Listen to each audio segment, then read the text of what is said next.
Namaskar, this time welcome back to my channel Just that is here and thing regarding the aspects of law. So in context to the students of law of the legal fraternity who are the aspirants of the different services of our different states of our country, that is maybe the experience of being the magistrate, of being IS officers, of being the public servant, the concept of public servant of our country India.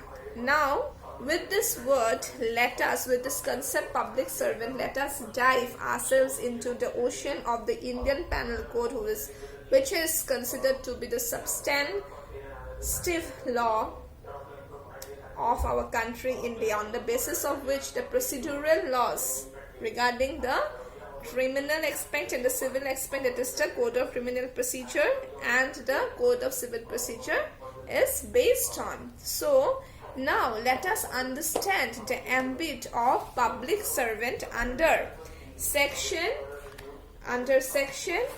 21 of this penal code. Okay, now very simply, as a researcher, with the approach of a researcher, let us understand and make it quite easy to know who are the public servant. Firstly, basically we have to understand the object of being a public servant is to work for the welfareism of the citizens of our country with the values of honesty, bravery, courage and sincerity, devotion and so on and so forth. Now coming to the direct aspect of the section of this penal code, that is section 21, public servant, let us understand that these persons, like I'm going to state, that is at first the commissioned officers of the three wings of our country, that is the army force, the naval force and the air force, are considered to be the public servant. Secondly, the judges who are empowered to adjudicate on the matters is also considered to be a public servant. Thirdly, any person or any officers of the court, okay, such as the liquidator, the receivers or the commissioners are considered or are included into the category of public servant. Fourthly, are the jurymen or the members of the panchayats or the assessors. Then comes the arbitrators, correct? Some of the matters which can be compromised and those disputes can be settled. The officers in charge are known as the arbitrators, and that they too are considered to be the public servant. Then comes the officers who are empowered or are having the power to confine some persons, for example the jailers. Then comes the government officers whose duty is to protect the health and safety of our citizens, then to prevent offences, to bring the offenders to the court of justice, to give information about the offences, and they are known as the police officers. The police officers is also a core member of the concept or the ambit of public servant. Then any officer whose duty is to keep the account of the property on behalf of the government, to keep the account of the documents of any of the authentication in relation to the welfare or the protection of the pecuniary aspect of our government, such as you can say the circle officer of different states or different districts, correct? Then the revenue officer. Again comes the officers in charge or the government officers whose duty is to survey, to keep an assessment of the village, town and the districts, okay, and to keep the documents in order to protect the rights of the people of those village, of those towns and districts. And in the "and" part, let us also include, or let us understand, those officers whose duty is to prepare, publish, maintain, revise the electoral rolls and conduct the elections in our country. That is the election for a democracy, the pillar or the basis for uplifting the democracy.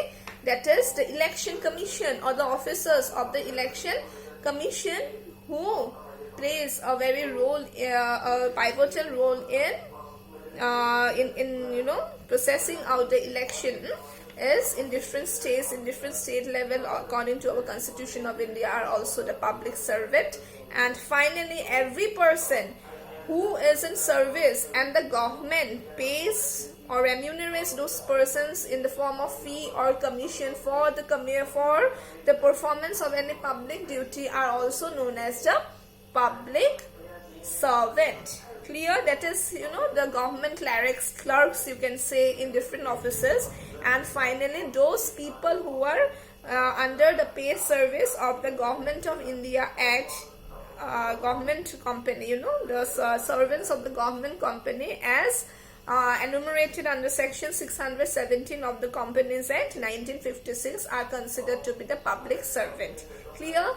Now there is a important question regarding the concept of municipal commissioner and a member of the legislative assembly. Here, a municipal commissioner is considered to be a public servant, but on the other hand, the legislative members, since they are the members of the and they have the constitutional powers, they are not considered to be the public servant. Remember, the municipal commissioners are considered to be the public servant, whereas on the other hand, the members of the legislative assembly, be it in the union or the state government, are not considered to be the public servant, because of the reason that they already are empowered with certain constitutional powers. And it has been stated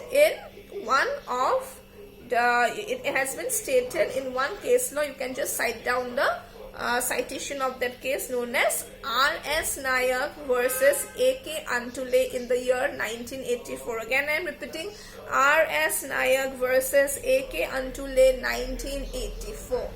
Clear? So with this lecture, let us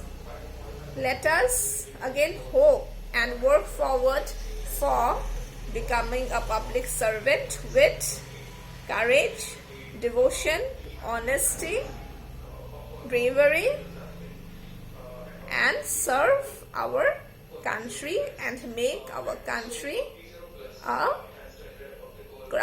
corruption-free nation. Thank you. That's all for today, and stay tuned for the coming lectures.